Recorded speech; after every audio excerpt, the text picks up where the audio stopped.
नमस्कार दोस्तों, आपके अपने चैनल फिनसर्च पर आपका स्वागत है। आज हम आपको 5 ऐसी अच्छी खबरें बताने वाले हैं जो शेयर मार्केट के बिगड़े मूड को ठीक कर सकती हैं। पहली सबसे बड़ी और अच्छी खबर है, 18 फरवरी को विदेशी संस्थागत निवेशकों एफआईआई ने शुद्ध रूप से 4,786 करोड़ रुपये के शेयर खरीदे, जो कि घरेलू संस्थागत निवेशकों डीआईआई द्वारा खरीदे गए 3,072 करोड़ रुपये के शेयरों से अधिक था। यह आंकड़े दर्शाते हैं कि विदेशी निवेशक फिर से भारतीय बाजार में रुचि दिखा रहे हैं। पिछली बार एफआईआईज ने इस तरह का बड़ा निवेश 4 फरवरी 2025 को किया था, जिसके बाद वे ज्यादातर बिकवाली ही कर रहे थे। दूसरी अच्छी खबर है, स्टेट बैंक ऑफ इंडिया की एक रिपोर्ट के अनुसार अमेरिका द्वारा भारत के निर्यात पर लगाए गए रेसिप्रोकल टैरिफ्स का भारत की अर्थव्यवस्था पर बड़ा प्रभाव नहीं पड़ेगा। रिपोर्ट के अनुसार अतिरिक्त 15 से 20% टैरिफ से भारतीय निर्यात पर प्रभाव केवल 3 से 3.5% तक सीमित रहेगा। एसबीआई की रिपोर्ट के अनुसार भारत ने अपने निर्यात को विविधीकृत किया है, वैल्यू एडिशन पर जोर दिया है और यूरोप से लेकर अमेरिका तक नई आपूर्ति श्रृंखला बनाई है। इससे भारत निर्यात में आई गिरावट की भरपाई कर सकता है। रिपोर्ट के अनुसार अमेरिका और भारत के बीच व्यापारिक वार्ताओं से भारत को अतिरिक्त लाभ हो सकता है।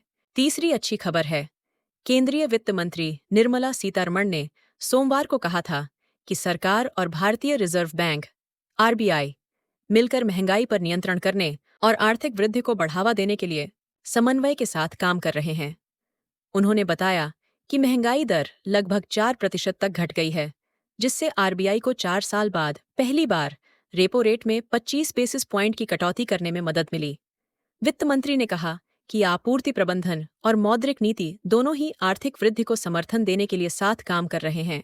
चौथी अच्छी खबर है, national sample survey organisation NSSO द्वारा जारी periodic labour force survey PLFS के अनुसार अक्टूबर-दिसंबर 2024 तिमाही में 15 साल और उससे अधिक उम्र के लोगों की शहरी बेरोजगारी दर घटकर 6.4% रह गई है।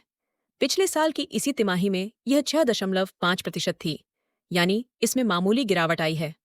श्रमबल भागीदारी दर यानी लेबर फोर्स पार्टिसिपेशन रेट एलएफपीआर भी बढ़कर 50.4% हो गई है। पिछले साल इसी तिमाही में यह 49.9% थी, यानी लोगों की आर्थिक गतिविधियों में भागीदारी बढ़ रही है।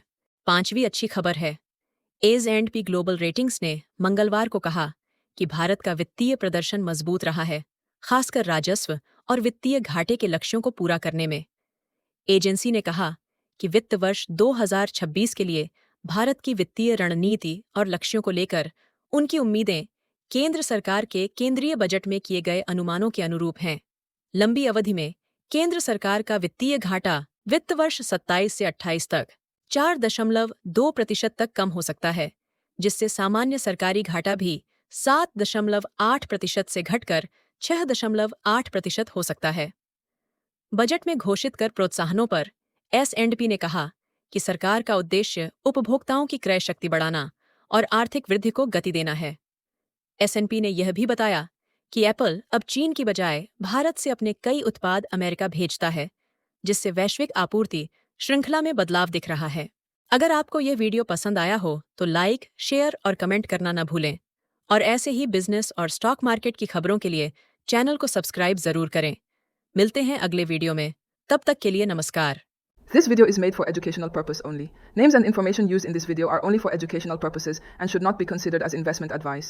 We do not provide tips or investment advice. Always take advice of your financial advisor before investing. We are not responsible for any kind of profit and loss. Stock market investments are subject to market risks.